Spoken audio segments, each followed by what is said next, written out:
Hello friends, आप लोग को MG24 क्लासेस में स्वागत है। आशा है कि आप लोग अच्छे से होंगे। तो ये आप लोग के लाए हैं प्रीवियस ईयर का SSC GD का क्वेश्चन मैथ्स का, जो प्रत्येक दिन 20 प्रश्नों का आप लोग का सॉल्यूशन मिलेगा। और आप लोग वीडियो में अंत तक बने रहिएगा, आपको एक एक क्वेश्चन को अच्छे तरीका से समझाया जाएगा। तो चलिए लेट ना करते हुए क्लास को स्टार्ट करते हैं। तो देखिए, पहला क्वेश्चन जो बोला जा रहा है, एक दुकानदार अपनी वस्तु पर 40% का छूट देता है। पहले बात को समझिए, हम एक एक बात को समझाने का कोशिश करेंगे। 40% का छूट कब दिया जाता है? जब उसका कोई भी व्यक्ति जो है अपना क्रय मूल्य पर तो छूट दे नहीं सकता, या तो उस पे अंकित मूल्य रहेगा तभी तो वो छूट दे सकता। तो 40% की छूट देता है और उसके बाद भी 20% का लाभ अर्जित करता है। रुपए 2400 अंकित मूल्य वाली एक वस्तु के लिए दुकानदार कितना क्रय मूल्य भुगतान करता है? ठीक है, तो 2400 रुपए उसका क्या है? अंकित मूल्य। और अंकित मूल्य पे कितना का छूट दे रहा है? 40% का छूट देता है। फिर भी उसे क्या हो रहा है? 20% का लाभ होता है। तो देखिए, आप जब भी परसेंटेज का क्वेश्चन सॉल्व कीजिएगा तो आपको पूरा 100% मानना है। अब जैसे 10% का लाभ हुआ तो सीधा 110 कर दीजिए, 20% का लाभ हुआ तो 120 कर दीजिए, 30% का लाभ हुआ तो 130 कर दीजिए। अगर बोला जाए 10% का लॉस हो रहा है तो 100% है, 10% लॉस मतलब क्या होगा? आपका हानि में है तो 90%, 15% की हानि में है तो 85, यानी जितना लॉस कहेगा उतना 100 में घटा दीजिएगा। अगर प्रॉफिट कहता है तो जितना प्रॉफिट कहता है उतना आप जोड़ दीजिएगा। तो आप पहले यहाँ पर MRP में क्या बोला कि 40% की छूट दिया, तो 2400 अंकित मूल्य है, उसमें 40% छूट दिया, यानी CP आप मान लीजिए 100%। 100% में 40% छूट दिया तो बचा कितना? 60%, यानी ये 60% में बेचा गया होगा। तो जब 60% में बेचा गया तो ये मेरा क्या निकला? सेलिंग प्राइस निकला। तो सेलिंग जो है मेरा 20% का लाभ हुआ। 20% कहने मतलब कि 120% के बराबर है ये। तो अब आपके पास ये 0 कट गया तो यहाँ पर क्या हो गया? 24 × 60। ये प्रतिशत को इधर भेज दीजिएगा, मतलब 1% बराबर क्या हो जाएगा? 120। तो अब आपके पास 6 दूनी 12, 2 बार में कट गया तो 2 से काटिएगा तो 12 दूनी 24, यानी 1% बराबर क्या हो जाएगा आपके पास? 1% बराबर 12 रुपए। 1% बराबर क्या हो गया? 12 रुपए। हमको निकालना था CP, बोला कि क्रय मूल्य क्या है, वस्तु का क्रय मूल्य क्या है। तो CP को क्या माने थे आप? 100%। तो जब 1 बराबर 12 है तो 2 रहता तो 2 गुना 12 करते हैं, 100% तो 100 गुना 12, यानी कितना रुपए हो गया? 1200 रुपए। तो ये आपका आंसर आ गया। तो ऑप्शन बी सही है। सेकंड क्वेश्चन बोला जाता है कि एक व्यक्ति की आय 95,000 रुपए है। आय कितना है एक व्यक्ति का? पहले 95,000 रुपए है। उसका व्यय मतलब खर्च, व्यय कितना है? 75,000 रुपए है। यदि उसकी आय में 18% की और व्यय में 12% की वृद्धि होती है, मतलब आय में 18% का वृद्धि हुआ, तो वृद्धि मतलब बढ़ा, तो वृद्धि मतलब 118 करेंगे। अभी जस्ट इससे पहले क्वेश्चन चला परसेंटेज से, तो 18% की वृद्धि हुआ और व्यय में 12% की वृद्धि हुई। तो व्यय क्या है आपके पास? 75,000, उसमें 12% की वृद्धि हुई तो 112/100 कर दिया। तो बोला जा रहा है उसकी बचत में कितनी प्रतिशत की वृद्धि होगी? तो जब एक पहले आप नॉर्मल समझिए कि जैसे आपका आय 500 रुपया है, आप 500 रुपया कमाए और आप व्यय यानी खर्च कर दिए, आप खर्च कर दिए 300 रुपया, तो आपके पास कितना बचा? तो आप बोलिए 200 बचा। तो कैसे पता किए कि बचत कैसे हुआ? तो 500 में 300 को घटा दिए तो आप बता दिए कि 200 रुपया आया, वो मेरा बच गया, क्योंकि हम 500 रुपये कमाए, 300 रुपये खर्च कर दिए, तो हमारा जो बचत हुआ 200। तो उसी तरह यहाँ पर आप 95,000 रुपये आपका आय है, 75,000 रुपये आप खर्च किए, तो आपका बचत क्या हो गया? पहले आपको बचत पता कर लेना है। तो ये पहले का जो चल रहा, यानी जो वृद्धि से पहले का चल रहा है, ठीक है। तो 95,000 आपका आय है, 75,000 रुपये आपका व्यय है यानी खर्च। तो 95 से आप 75 को घटा दीजिएगा तो आपके पास कितना बचेगा? 20,000 रुपया आपका बचत होगा। ठीक है, यहां तक क्लियर? 95 में 118% की वृद्धि, मतलब 18% की वृद्धि हुई, तो 18% मतलब क्या हो गया? 118/100। अब इसको आप काट दो, 0000 कट गया। आपको अब क्या करना है कि 118 को 95 से गुना कर दो। अब जितना स्पीड आप कर सकते हैं, जब तक आपको टेबल याद ना होगा तो नहीं कर पाओगे। तो ये 8 5 कितना हो गया? 40, 5 4 9 5, ठीक है। 9 8 72, हाथ में 7, 9 1 9, 9 7 16, हाथ में 1, 9 9 1 10, ठीक है। तो आपके पास क्या 0, 9 2 11, 6 5 11 1 12, 1 1। तो आपके पास ये कितना हो गया, आय कितना हो गया 1,12,100, क्योंकि एक जीरो यहाँ पर था वो छोड़े थे तो यहाँ लिख दिए हम, ठीक है। तो आपके पास ये आ गया। अच्छा अब ये आपको काटोगे तो डबल जीरो कैंसिल। अब यहाँ पर क्या 75 यानी 750 है, और आपके पास 112 से मल्टीप्लाई करना, तो इस जीरो को हम हटा देते हैं, लास्ट में मल्टीप्लाई करते हैं। तो यहाँ पर क्या हो जाएगा आपके पास 5 गुना 2 10, 5 एकम 5 1 6 5, 7 दूनी 14, हाथ में 1, फिर 7 7 और 1 8, और यहाँ पर 7। तो ये कितना आ जाएगा आप 0 6 4 10, 8 5 13 1 14, 7 1 8, यानी कितना हो गया आपके पास व्यय यानी खर्च 84, और एक और जीरो पड़ेगा क्योंकि यहाँ पे एक और जीरो था, हम दे दिए 000। तो अब आपके पास ये 18% वृद्धि होने के बाद आपका आय क्या हो गया 1,12,100, खर्च कितना हो गया 84,000। तो बचत क्या होगा सर, तो बचत के लिए क्या कीजिएगा कि 1,12,100 में आप खर्च को घटा दीजिएगा। तो खर्च को जब घटाइएगा तो कितना खर्च है आपके पास 84,000। तो ये घटा दीजिए आप 0 0 1 8 4 12 और 8 2 10, क्योंकि एक कैरी लिए थे। तो बचा कितना 28,100, ये आपका बचत आ गया।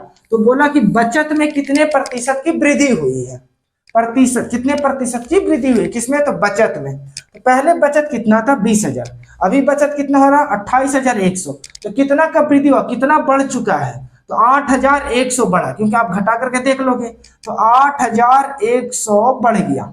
कैसे पता चला कि 8,100 बढ़ गया, तो आप इससे कंपेयर किए, जिससे कंपेयर करेंगे वो नीचे हो जाता है।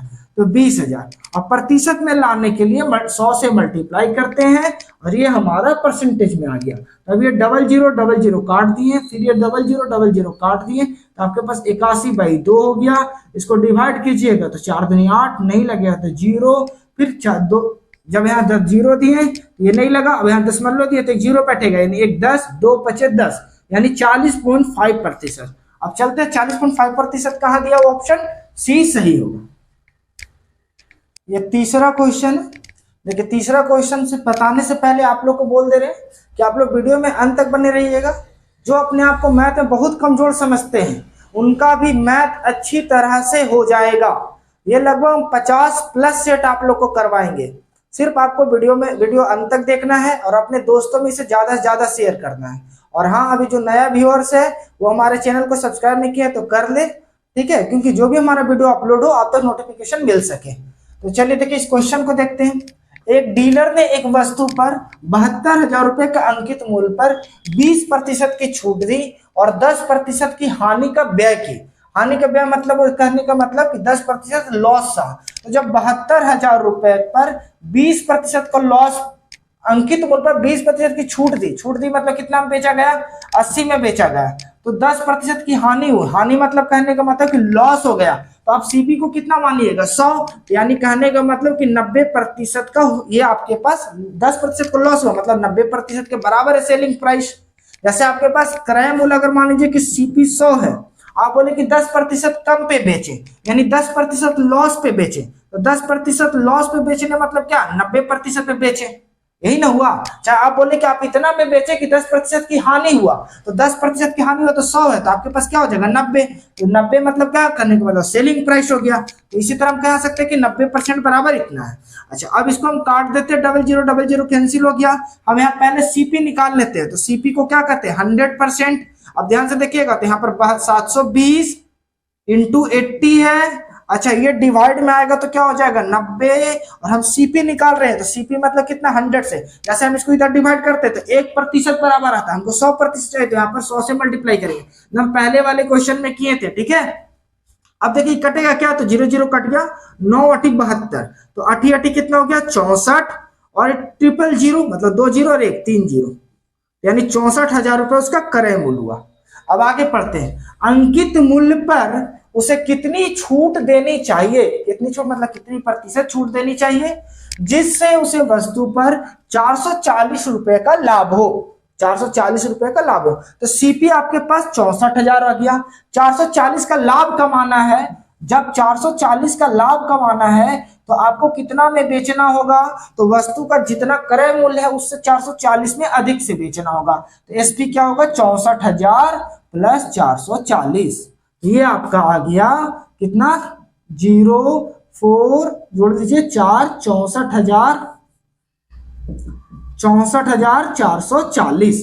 ठीक है, तो अब बोला जा रहा है कि जिससे उस वस्तु पर 440 का लाभ हो, कितना छूट देना चाहिए, किस पे, अंकित मूल्य पर, अंकित मूल्य पर कितना छूट देना चाहिए। अच्छा देखिए, तो अब आपके पास 72,000 में से 64,440 को घटा दीजिए, तो आप अंकित मूल्य पर कितना छूट देना है। तो आप सोचिए अंकित मूल्य कितना है, 72,000, बेचना है कितना में आपको, में 64,440 में, तो कितना का छूट दिए। तो पहले आप छूट का पता कर लीजिए डिस्काउंट का, तो 72,000 में से आप क्या कीजिएगा, 64,440 को घटा दिए। जब घटाइएगा तो यहाँ पर क्या बचेगा, 0, 6 बचेगा, 5 बचेगा, फिर आपके पास 7 3 10 11 बचेगा। ठीक है, और इस 6 बचा, 6 में से 6 गया तो 0, आप घटा लीजिएगा। तो कितने प्रतिशत की छूट दिया गया है, तो 7,560। कैसे पता चला कितना का छूट मिला, तो आप अंकित मूल्य से कंपेयर किए, तो अंकित मूल्य कहाँ चला जाएगा, नीचे में, और इंटू प्रतिशत में लाने के लिए 100। अच्छा, ये अब आपके पास 100 कट गया, 100 कट गया, तो अब आपके पास क्या है, 756/72, 756/72। देखो, जिनको डायरेक्ट काटना काट सकते हैं, हम चाहते तो डायरेक्ट भी काट सकते थे और हम बोल सकते कि 10.5% आंसर आएगा, पर आप लोग ऐसे देख लो, जिनको नहीं आता 756 एक बार में दीजिएगा, 72, कितना बचा यहाँ पर 3, उसके बाद एक अंक उतारे तो 36, नहीं लगेगा तो यहाँ 0 दीजिएगा, क्योंकि एक अंक उतारे हैं, नहीं लग रहा, फिर आप दशमलव दीजिएगा, तब जाकर के यहाँ एक अंक उतरेगा, और 72 का टेबल 5 बार पढ़िएगा तो आपके पास 360 आएगा। तो ये कट गया, तो यानी कितने बार में, 10.5%, यानी 10.5% छूट दे करके बेचा गया, तो ऑप्शन डी सही होगा। फोर्थ क्वेश्चन बोला जा रहा है कि एक लंब वृत्तीय बेलन का व्यास 14 सेंटीमीटर है। व्यास कितना दिया हुआ आपके पास, 14 सेंटीमीटर, जिसको डायमीटर कहते हैं। क्या कहते हैं, डायमीटर कहते हैं व्यास को। तो आप यहाँ से रेडियस निकाल लीजिएगा, तो रेडियस कितना हो जाएगा, 7 सेंटीमीटर। ऊंचाई कितना दिया हुआ है, 2 सेंटीमीटर। तो वक्र पृष्ठीय क्षेत्रफल और संपूर्ण पृष्ठीय क्षेत्रफल का योग क्या है, ज्ञात कीजिए। तो बेलन का, सुनिए, वक्र पृष्ठ क्षेत्रफल क्या होता है, संपूर्ण पृष्ठ क्षेत्रफल क्या होता है। तो वक्र पृष्ठ क्षेत्रफल कहने का मतलब जो बाहर बाहर, और संपूर्ण मतलब कुल, जैसे ऊपर वाला भी नीचे वाला। तो आपके पास पहले वक्र पृष्ठ क्षेत्रफल समझते हैं। वक्र पृष्ठ क्षेत्रफल का फॉर्मूला क्या होता है, ये बेलन का हम लिख रहे हैं। वक्र पृष्ठ क्षेत्रफल का फॉर्मूला क्या होता है बेलन का, तो ये होता है 2πRh, 2πRh। और संपूर्ण पृष्ठ क्षेत्रफल क्या होगा, संपूर्ण पृष्ठ क्षेत्रफल 2πRh, और प्लस ये आपको क्या दिख रहा है, सर्किल दिख रहा है, तो सर्किल का क्या होगा, πr², यानी वृत्त का क्षेत्रफल πr², तो इसका भी πr², इसका भी πr², तो क्या हो जाएगा 2πr²। अब इसको आप वैल्यू निकाल लीजिए। तो अब यहाँ देखिए आपके पास सब गिवन डाटा दिया हुआ है। पाई का वैल्यू 22/7 यूज करेंगे, रेडियस कितना आपके पास 7 है, और हाइट कितना है 2 है। तो ये आपके पास 7 7 कट जाएगा, ध्यान से देखना थोड़ा सा, ये 7 7 कट जाएगा, ये क्या हो जाएगा 2 दूनी 4, 4 दूनी 8, और 4 दूनी 8, यानी 88 सेंटीमीटर स्क्वायर। चलिए अब इसको सॉल्व करते हैं। तो ये आपके पास क्या हो गया 2, पाई का वैल्यू 22/7, रेडियस क्या हो गया 7, और हाइट कितना दिया हुआ है 2, प्लस 2 22/7, और रेडियस कितना दिया हुआ 7 × 7। ठीक है, 7 × 7 दिया हुआ, तो ये 7 7 आपके पास एक कट गया, और ये भी 7 7 कट गया, तो 2 दूनी 4, 4 दूनी 8, और 4 दूनी 8, 88 हो गया। इसको कीजिए तो 7 दूनी 14, 14 दूनी 28, हाथ में 2, 14 दूनी 28, 29, 308 हो गया। अब आपके पास इसको जोड़ोगे तो आप कितना हो जाएगा 8 8 16, 8 1 9, 300, 396 सेंटीमीटर स्क्वायर। तो बोला जा रहा है फाइनली कि वक्र पृष्ठ क्षेत्रफल संपूर्ण पृष्ठ क्षेत्रफल का योग, तो वक्र पृष्ठ क्षेत्रफल कितना 88, और संपूर्ण पृष्ठ क्षेत्रफल कितना आपके पास 396। जोड़िएगा तो 8 से कितना हो गया 14, 8 और 9 कितना हो जाएगा आपके पास 17, 17 1 18, और 3 और 1 4, यानी 484 सेंटीमीटर स्क्वायर। ये आपका आंसर आया, तो ये ऑप्शन 3 सही है। 5 क्वेश्चन कहा जा रहा है कि एक व्यक्ति स्कूटर द्वारा 64 किलोमीटर प्रति आवर की चाल से एक निश्चित दूरी तय करता है, और वह साइकिल चला करके 16 किलोमीटर प्रति आवर की चाल से प्रारंभिक स्थान पर लौट आता है। पूरी यात्रा के लिए औसत चाल ज्ञात कीजिए। देखिए औसत चाल बराबर होता है कुल तय की गई दूरी बाई कुल समय होता है। ठीक है, एक ये रिलेशन होता है। दूसरा आपके पास जब दूरी ना दिया हुआ रहे तो यहाँ पर बोला जा रहा है कि 64 किलोमीटर जा रहा है और उतनी ही दूरी 16 किलोमीटर पर आवर से रिटर्न आ रहा है, तो आपके पास औसत चाल क्या होगा। तो जब भी ऐसा रहेगा तो औसत चाल निकालने के लिए इस कंडीशन में दो चाल डिफरेंट चाल दिया हुआ हो और दूरी समान हो तो दोनों चाल का गुना इंटू दोनों चाल का multiply 2 into x into y बटा दोनों चाल का योग होता है एक्स प्लस वाई, तो आपका आंसर आ जाएगा। अच्छा अगर मान लीजिए तीन चाल है तो अगर तीन चाल है तो क्या कीजिएगा 3 into x y into z, मतलब तीन चाल अलग अलग और दूरी सेम हो तो 3 इंटू एक्स वाई जेड और x y plus y z और प्लस जेड एक्स, ये तीन चाल के लिए है। तो आप इसे भी नोट डाउन कर लीजिएगा एवरेज वेलोसिटी, ठीक है ना। अच्छा तो इसके लिए पहले आप निकालते तो दो और पहला चाल कितना है 64 किलोमीटर पर आवर और दूसरा चाल क्या है 16 किलोमीटर पर आवर बटा एक्स प्लस वाई यानी 64 प्लस 16। तो यहाँ पर आप क्या कीजिए 2 गुना 64 इंटू 16 और 64 और 16 को जब ऐड कीजिएगा तो आपके पास कितना हो जाएगा 80। अब देखिए जो कट्टा काट दीजिएगा तो 16 25 80 कट गया ये। अब इसको मल्टीप्लाई कर देते हैं तो दो चौके कितना हो जाएगा 8 और दो छके 12 12 और एक 13 13 बटा 5। अब इसको आप कीजिएगा सॉरी देखिए 2 चौके 8 हाथ में कैरी नहीं बचा था 6 दूनी 12 यानी 128 बटा 5, 5 से डिवाइड कीजिए तो कितना हो जाएगा 5 दूनी 10, फिर बचा यहाँ पर 2 2 यहाँ पर बच गया तो कितना बगल में कितना लिखा हुआ 8, तो 5 का टेबल से दीजिए तो कितने बार में तो 5 5 जो 25, कितना बचा 3, उसके बाद तो कोई अंक नहीं है तो यहाँ दशमलव दीजिएगा यहाँ 0 बैठेगा 5 छके 30 यानी 25.6 किलोमीटर पर आवर। तो ये आपका आंसर आ गया। तो ये ऑप्शन कहाँ है तो ऑप्शन सी सही है। अच्छा आप इस 6 नंबर क्वेश्चन बोला जा रहा है कि ए अपने वेतन का 45% भोजन पे खर्च करता है। देखिए भोजन पे कितना खर्च किया जा रहा है आपके पास 45% और वह अपने वेतन का 5% वृद्धाश्रम पर, तो वृद्धाश्रम पे कितना खर्च किया जा रहा है 5% दान करता है। वो भोजन तथा वृद्धा आश्रम पर 28,500 रुपए कुल खर्च करता है। तो ए की आय क्या है तो आय को आप मान लीजिए आय मतलब वेतन, वेतन को आप 100% मान लिए, उसी में से 45% भोजन पे और वृद्ध आश्रम पे, तो दोनों खर्च कितना हो गया 50% और ये 50% बराबर कितना दिया हुआ 28,500 रुपए।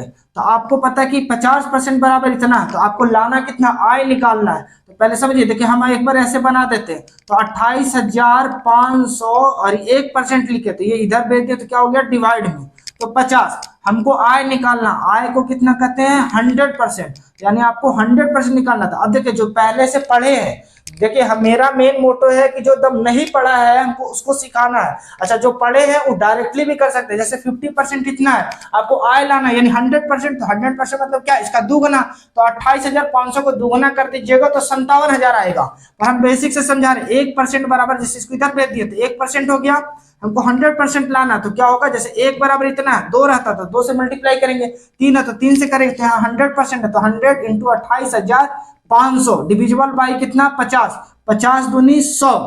अब 2 से मल्टीप्लाई कीजिएगा तो ये 0 0 रह गया, 2 पचे 10, हाथ में 1, 8 दूनी 16 और 1 17 और 2 दूनी 4 और 1 5, तो 57,000 रुपया आएगा। तो ऑप्शन क्या डी सही है। देखिए हम बात कर रहे हैं कि हम पूरा बेसिक से समझाना चाह रहे हैं कि प्रत्येक स्टूडेंट को समझ में आए। अच्छा जिनसे हो जाता है डायरेक्टली वो करिएगा, ठीक है, उनके लिए भी बेनिफिट है। 7 नंबर क्वेश्चन बोला जा रहा है कि दिव्या ने एक कार 3,50,000 में खरीदी और रुपए 4,35,000 में बेची, उसका लाभ प्रतिशत कितना है। एक दशमलव स्थान तक सही, मतलब दशमलव के बाद एक डिजिट तक सही होना चाहिए।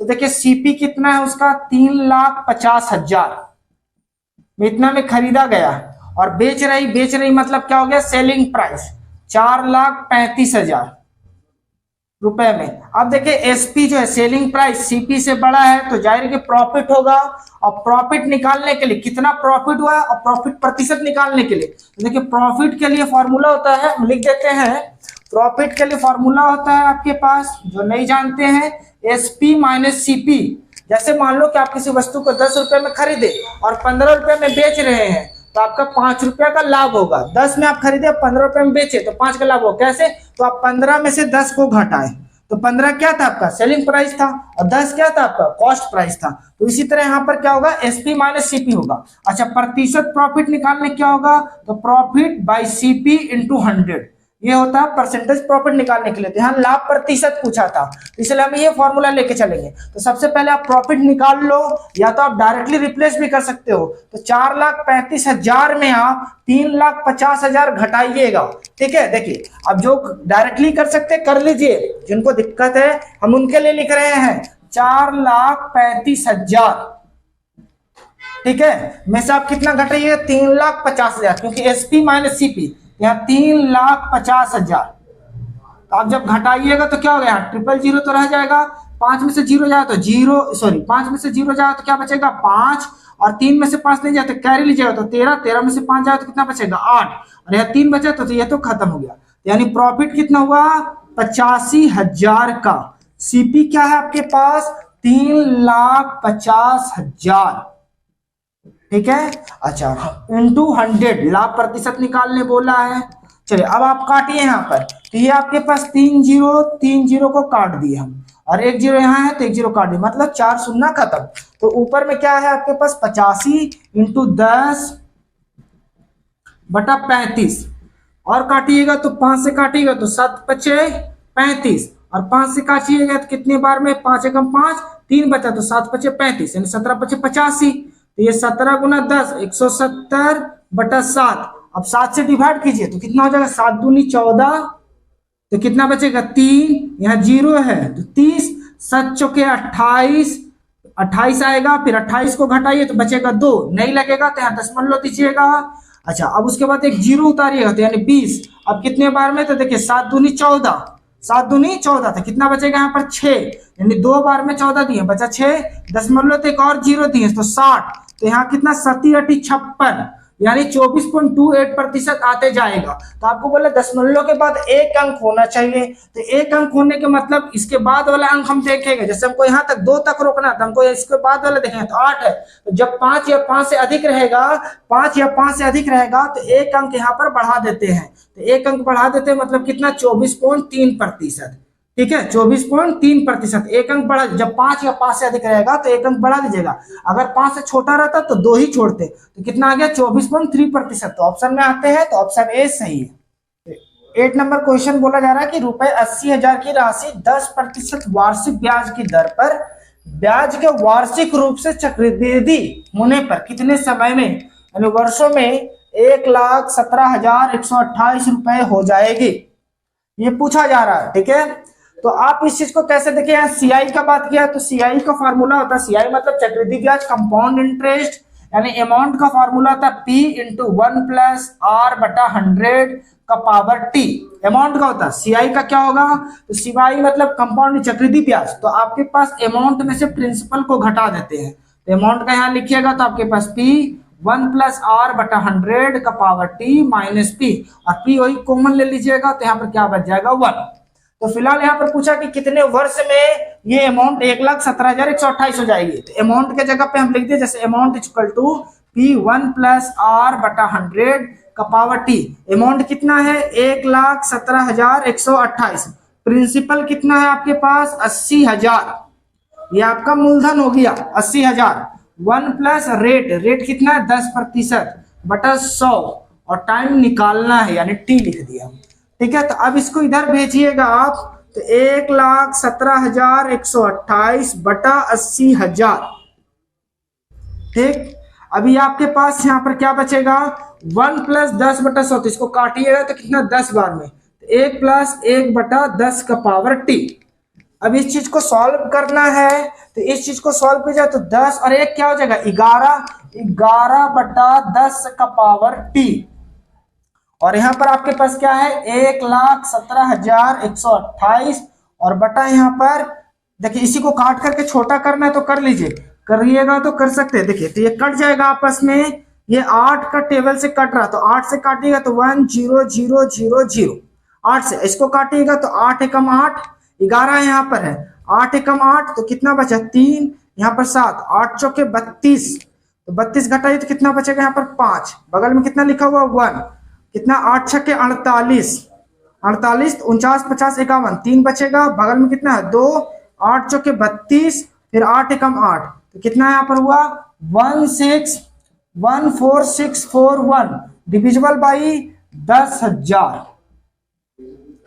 ठीक है, 10,000। तो ये आप काट चुके हैं। तो अब यहाँ देखिए 11/10 का पावर टी है, तो ये सोचिए कि कितने का पावर ये होगा, यही संख्या यहाँ पर होगा। तो यहाँ पर देखिए कितना 10 का पावर 4 चढ़ेगा नहीं, तो ये भी आपके पास 11 का पावर 4 है, तो 11/10 का पावर कह सकते हैं 4, तो 11/10 का पावर है टी। अब ये दोनों बेस सेम है तो पावर कंपेयर होगा, तो यानी टाइम कितना हो गया, तो 4 वर्ष आंसर आ गया ये। तो ऑप्शन देखते हैं, ऑप्शन डी सही है। 9 नंबर क्वेश्चन बोला जा रहा है कि एक कार 5 घंटे में 240 किलोमीटर की दूरी तय करती है। यदि वह अपनी सामान्य गति से आधी गति से यात्रा करे तो उस दूरी को तय करने में कितना अधिक समय लगेगा। तो सबसे पहले इस क्वेश्चन को समझना है कि एक कार 5 घंटे में 240 किलोमीटर दूरी तय करती है, तो उसकी चाल क्या होगा। तो चाल बराबर होता है दूरी बटा समय। देखिए जितना भी फॉर्मूला लिखते जा रहे हैं आप लिखते चले जाइएगा, और साथ ही साथ क्वेश्चन बनने के बाद आप स्क्रीनशॉट लेते जाइएगा। ये बार बार हम नहीं बोलेंगे कि आप स्क्रीनशॉट ले, क्योंकि वो बोलने में आपका 2-4 सेकंड क्यों हम बर्बाद करेंगे। चलिए, तो दूरी क्या है आपके पास 240 किलोमीटर, और समय क्या है आपके पास 5। तो जब डिवाइड कीजिएगा तो कितना से 5 के 20 बचा 4, 8 5 40, ठीक है, तो 48 किलोमीटर पर आवर। अब बोला जाता है यदि वह अपनी सामान्य गति से आधी गति से यात्रा करे तो उस दूरी को तय करने में कितना समय लगेगा। तो पहले उसकी गति क्या था 48 किलोमीटर पर आवर, अब इसको क्या कर दे 24 किलोमीटर पर आवर से चले तो कितना समय लगेगा, यानी समय निकालना है। तो समय इक्वल टू क्या होगा, समय को इधर भेज दीजिए और चाल इधर आएगा, तो दूरी बटा चाल। दूरी बटा चाल, दूरी क्या है तो दूरी 240 किलोमीटर है, और चाल क्या है तो वो अपनी सामान्य गति का आधा कर दे, तो 48 का आधा कर दिए तो कितना हो गया 24। अब इसको आप काटोगे तो कितने बार में 10 बार, यानी 10 घंटा लग जाएगा। समय क्या निकलेगा 10 घंटा। तो बोला जाए तो उस दूरी को तय करने में कितना अधिक समय लगेगा। तो पहले कितना समय ले रहा था 5 घंटा, अब कितना ले रहा है 10 घंटा, तो कितना अधिक लिया 5 घंटा अधिक लिया। तो ऑप्शन बी सही है, 5 घंटा अधिक लिया गया। 10 नंबर क्वेश्चन में बोला जा रहा है कि 40 और 50 के बीच कितनी अभाज्य संख्या है।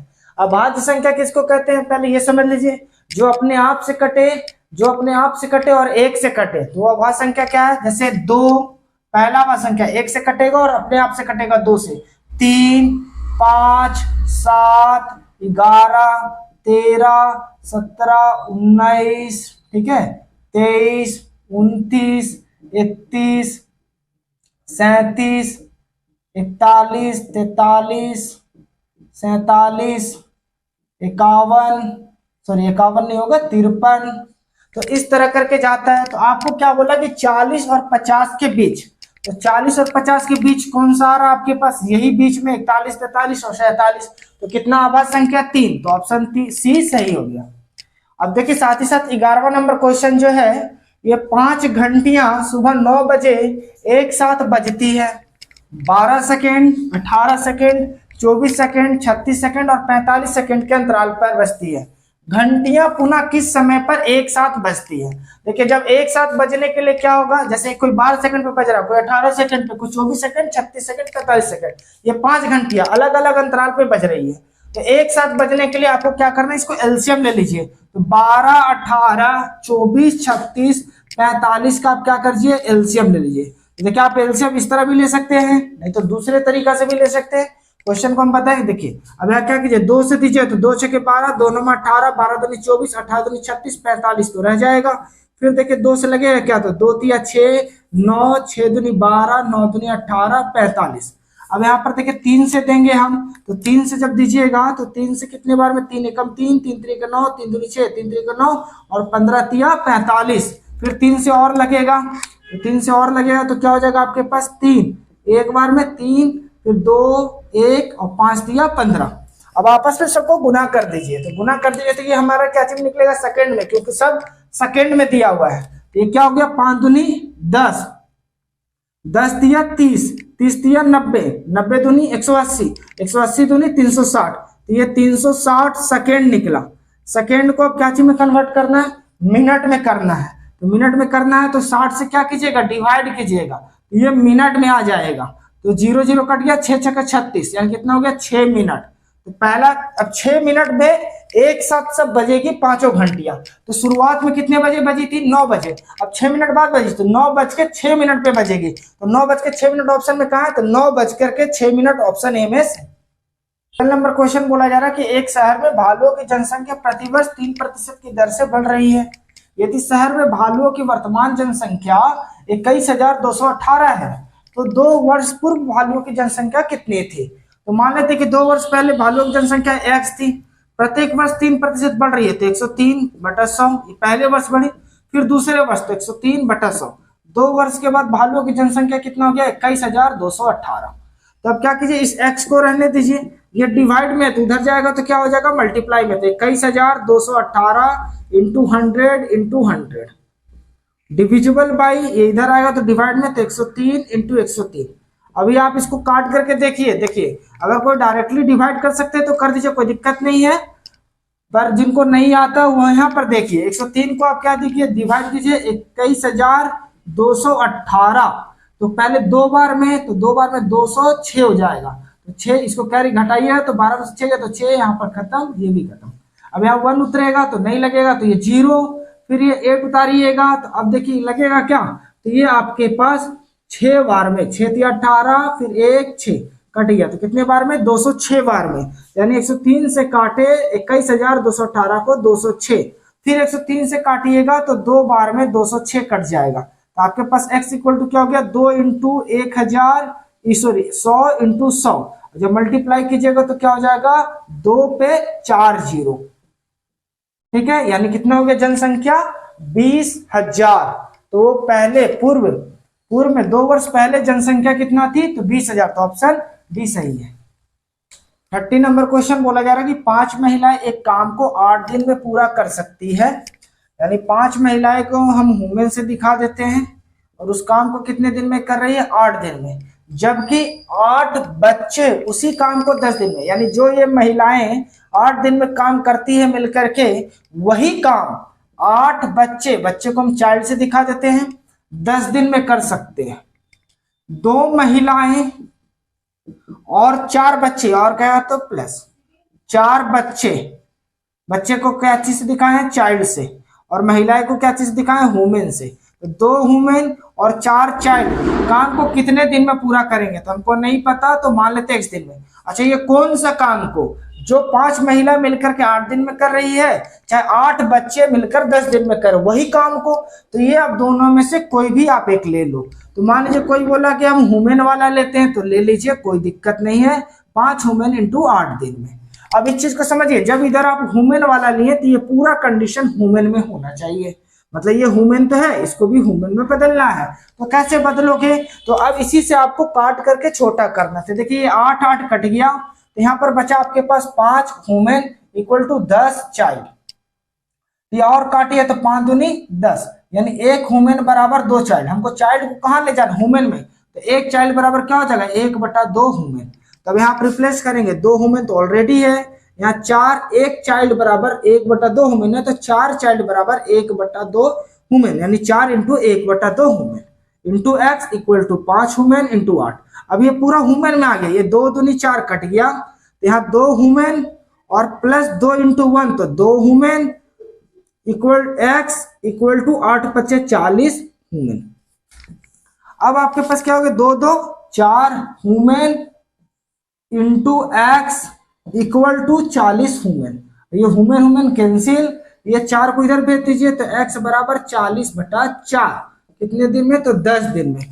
यानी 2 महिलाएं और 4 बच्चे उसी काम को 10 दिन में समाप्त कर सकते हैं। तो ये 10 दिन ऑप्शन में कहाँ है? तो ऑप्शन डी सही है। 40 नंबर क्वेश्चन बोला जा रहा है कि मोहन एक टेबल को 2,832 रुपए पर बेच रहा है।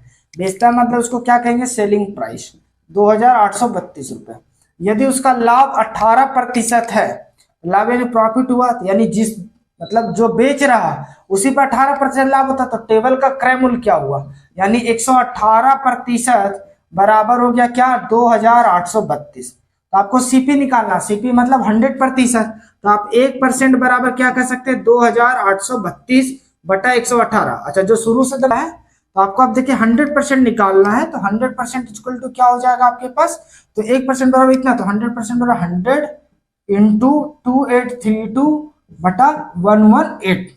ठीक है, ये 100% क्या होता है, सीपी होता है, तो सीपी निकलेगा। चलिए अब इसको देखिए, जो डायरेक्टली डिवाइड कर सकते हैं कर दीजिए, जिनको दिक्कत है वो साइड में भी कर सकते हैं, ऐसे 1182832। ठीक है, तो जैसे दीजिएगा तो ये 2 बार में, तो 2 बार में 8 दूनी 16, हाथ में 1। ठीक है, 2 एकम 2, 2 और 1 3 और 2, ये नहीं घटेगा, 3 में से 6 नहीं जाए तो कह लीजिए 13 में से 6 जाएगा तो कितना बचेगा 7, 5 में से 3, यहाँ 7, 7 में से 3 गया तो कितना बचा 4, ये 2। अब 8 का पहाड़ कितने में पड़ी है कि 12, मतलब 2 आएगा क्या है, तो 8 चौके 32, 4 बार में, 8 चौके 32, 7 में 3, 4, 4 3 7 4, ये कट गया, कितने बार में कट जा रहा है, तो 24 बार में। तो क्या हो गया 100 इंटू 24, तो 2400, ये 2400 क्या हुआ, टेबल का क्रय मूल्य। तो ऑप्शन सी सही है। 50 नंबर क्वेश्चन बोला जा रहा है कि यदि 5x - 2y अनुपात, ये रेशियो दिया हुआ है, x - 2y इक्वल टू 9:17 है, तो 9x/13y का मान याद कीजिए। तो देखिए 5x - 2y divisible by x - 2y, अनुपात को बटा में लिखते हैं 9/17। अच्छा, अब इसको कैसे सॉल्व करेंगे, तो इसको क्रॉस कर देते हैं, तो जब क्रॉस कीजिएगा तो 17, कोई जगह डायरेक्ट भी कर सकते हैं, 17 × 5 = 85, 17 × 2 = 34, 85x - 34y, फिर इसको डायरेक्ट कीजिएगा तो 9x - 18y, और x y को सेपरेट कर लेंगे। और हम देखिए एक एक स्टेप को बताना चाह रहे हैं, तो 17 × 5x - 2y equal to 9x - 2y, इसको गुना कीजिए तो 17 × 5 = 85x, 17 × 2 = 34y, ये 9x, 9 दूनी 18y। अब x को इधर ले जाइएगा तो 85x - 9x हो जाएगा, ये 34 को इधर ले जाए तो प्लस में हो जाएगा। अब इसको घटाइएगा तो कितना बचेगा आपके पास, 76 बचेगा। ठीक है, तो 76x, इसको 18 घटाइएगा तो 8 × 6 = 14, 2 में से 1 जाएगा तो 1, तो 16y। ठीक है, तो अब इस चीज को इधर भेज देते हैं, इसको इधर भेज दीजिए तो x/y, और इसको इधर भेज दीजिए तो आपके पास क्या होगा 16/76।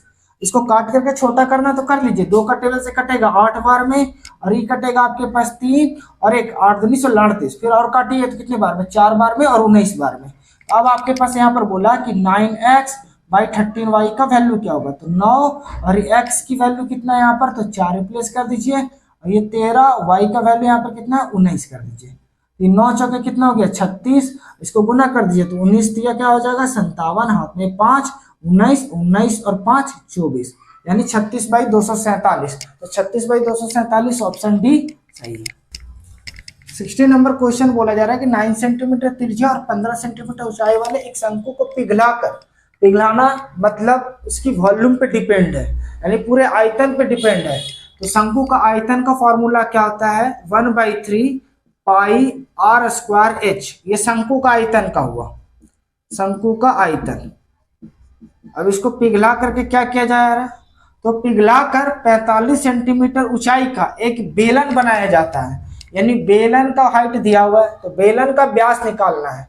तो बेलन का आयतन क्या होता है, तो बेलन का आयतन πr² होता है, πr²h।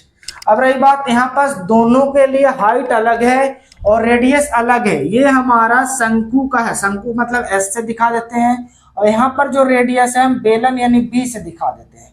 तो ये आपस जब इसको पिघलाओगे तो इसका रूप देना है, तो ये आपस में बराबर होगा। तो ये 1/3 पाई को हम छोड़ देते हैं क्योंकि ये कट जाएगा कंपेयर करोगे तो, और रेडियस ऑफ शंकु, तो आपके पास शंकु का त्रिज्या यानी शंकु का त्रिज्या कितना दिया हुआ है 9 सेंटीमीटर, तो 9 का स्क्वायर हो जाएगा इंटू शंकु का हाइट, शंकु का हाइट कितना दिया हुआ है 15 सेंटीमीटर, इक्वल टू पाई, पाई को हम छोड़ दिए क्योंकि ये पाई पाई को काट सकते हैं हम लोग। बेलन का रेडियस, बेलन यहाँ बेलन का रेडियस नहीं दिया हुआ, सिर्फ हाइट दिया हुआ है बेलन का, तो हम इसको छोड़ देते हैं, और हाइट दिया हुआ है बेलन का 45। यहाँ तक इनको कोई दिक्कत नहीं। अच्छा, अब ये आपके पास पाई पाई को काट दिए हम, अब इस चीज को इधर ले आते हैं तो 1/3, 9 का स्क्वायर हो जाएगा 81 इंटू 15, और ये आपके पास रेडियस ऑफ बेलन को छोड़ दिए हम, और ये 45 को डिवाइड में ले आए, तो ये आपके पास देखिए अब कटेगा क्या 15 × 45, और 3 3 9, 9 नमा 81, यानी रेडियस ऑफ बेलन, बेलन का रेडियस का स्क्वायर इक्वल टू क्या बचा 9। जब स्क्वायर हटाइएगा तो आपके पास क्या यहाँ निकलेगा 3 निकलेगा। तो बेलन का रेडियस क्या निकला 3। तो हमको बेलन का व्यास निकालने बोला था, बेलन का व्यास। तो बेलन का व्यास क्या होगा 2 गुना रेडियस ऑफ बेलन, तो 2 गुना 3 यानी कितना आ गया 6 सेंटीमीटर। तो 6 सेंटीमीटर ऑप्शन कहाँ है, तो ऑप्शन डी सही। 70 नंबर क्वेश्चन बोला जा रहा है कि एक पेंटिंग को 12 दिन में कर सकता है, बी उसी को 8 दिन में कर सकता है, सी उसी को 10 दिन में पेंट कर सकता है। दिनों की संख्या लगभग ज्ञात करें जिनमें ए द्वारा पेंटिंग पेंट की जा सकती है। यदि बी और सी दोनों साथ मिलकर एक दिन छोड़कर एक दिन उसका साथ दे, पहले दिन ए अकेला पेंट करना आरंभ करता है, मतलब शुरुआत ए करता है।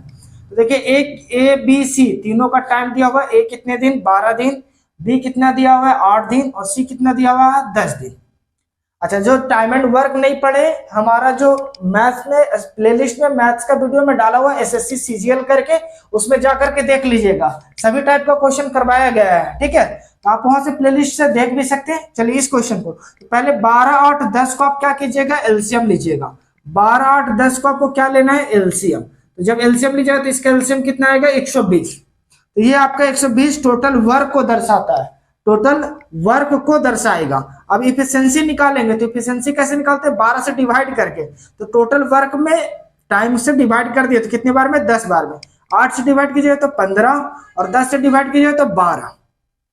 शुरुआत कौन करता है पहले दिन, फर्स्ट दिन ए करता है, फर्स्ट डे ए करता है। तो ए का क्षमता कितना है 10 के काम करेगा।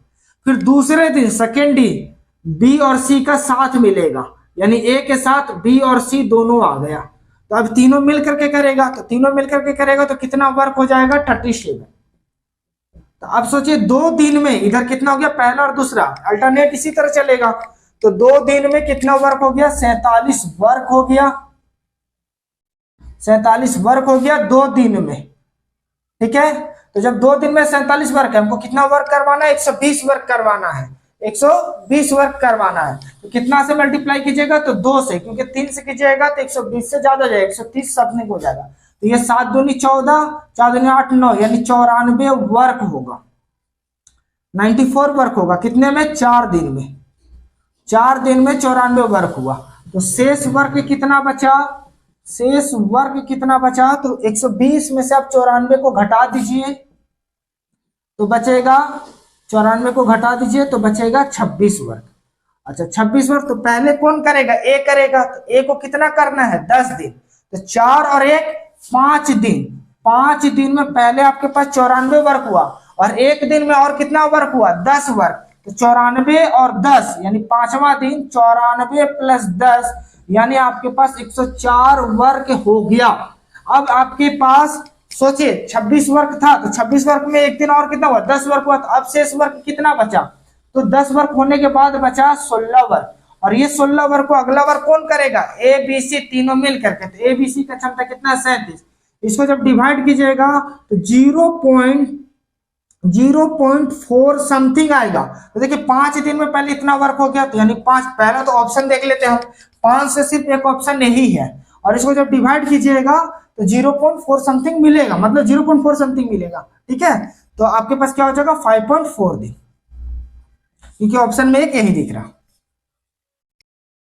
80 नंबर क्वेश्चन है √6, √8 और √21 का चतुर्थ अनुपाती क्या है।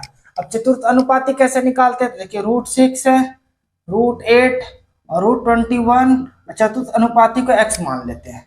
अब ये जैसे √6 बाई √8 कर दीजिए, फिर इक्वल टू √21 बाई √x कर दीजिए। अब इसी को आपको निकालना है। तो अब इसको इधर हम भेज देते हैं, क्रॉस कर देते हैं x को इधर। तो यहाँ पर क्या हो जाएगा √21 इंटू √8, क्योंकि ये डिवाइड में है और ये ऊपर में, तो इधर आ जाए तो क्या हो जाएगा नीचे। अब इसी को सॉल्व कीजिएगा आप, तो x इक्वल टू √, सब आपस में रूट में ही है, तो हम लिख सकते हैं 21 इंटू 8 बाई 6। अब इसको काट दीजिए, देखिए कटेगा तो काट देते हैं। तो 2 का टेबल से 3 बार में 2 चौके 8 और 3 से काटिएगा तो 7 चौके 28। तो क्या हो जाएगा √7 इंटू 4। ये 4 का स्क्वायर रूट बाहर निकलेगा तो क्या निकलेगा 2, 4 का वर्गमूल निकलता है 2, 2 √7। तो ये x का वैल्यू यानी चतुर्थ अनुपाती आ गया, तो ये ऑप्शन का है, तो ऑप्शन ए सही है। अच्छा, ये आप लोग का प्रैक्टिस सेट 20 क्वेश्चन का चल रहा है। ये जो पहला सेट स्टार्ट हुआ और पहला सेट में 20 क्वेश्चन में 18वां क्वेश्चन नंबर ये।